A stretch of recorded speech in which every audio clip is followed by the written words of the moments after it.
જય ભગવાન મિત્રો, હું છું પ્રફુલભાઈ પંડ્યા.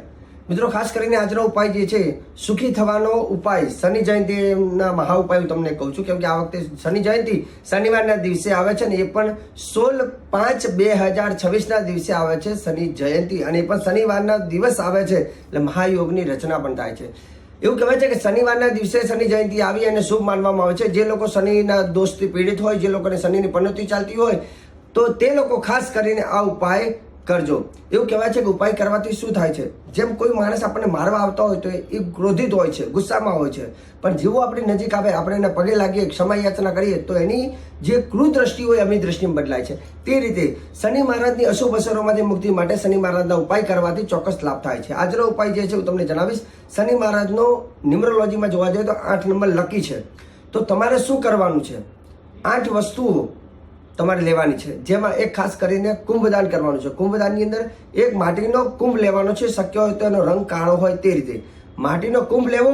એ માટીના કુંભની અંદર તમારે પધરાવવાનું છે. 800 ગ્રામ મીઠાઈ લેવાની છે. કોઈ પણ મીઠાઈ 800 ગ્રામ એ ઘડાની અંદર મૂકવાની છે. સાથે સાથે 800 ગ્રામ સરસવનું તેલને પેક કરી એની અંદર મૂકવાનું છે.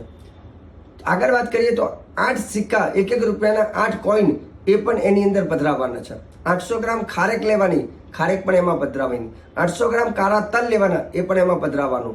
8 નંગ કેરી, એ પણ કેરી એમાં મૂકવાની. અને આટલું મૂક્યા બાદ કાળા રંગનું એક વસ્ત્ર લેવાનું, એ માટલીને આખી બાંધી દેવાની. અને જે વ્યક્તિની ઉપર શનિનો દોષ હોય એના માથા ઉપરથી 8 વખત ઉતાર કરીને ગરીબને જો દાન કરવામાં આવે છે તો શનિ દોષમાંથી મુક્તિ મળે છે. સરળ ઉપાય છે, અને આ ઉપાય કરી અને ભગવાન શનિદેવના મંદિરે જઈ અને ખાલી એક દીવો કરી નમસ્કાર કરજો.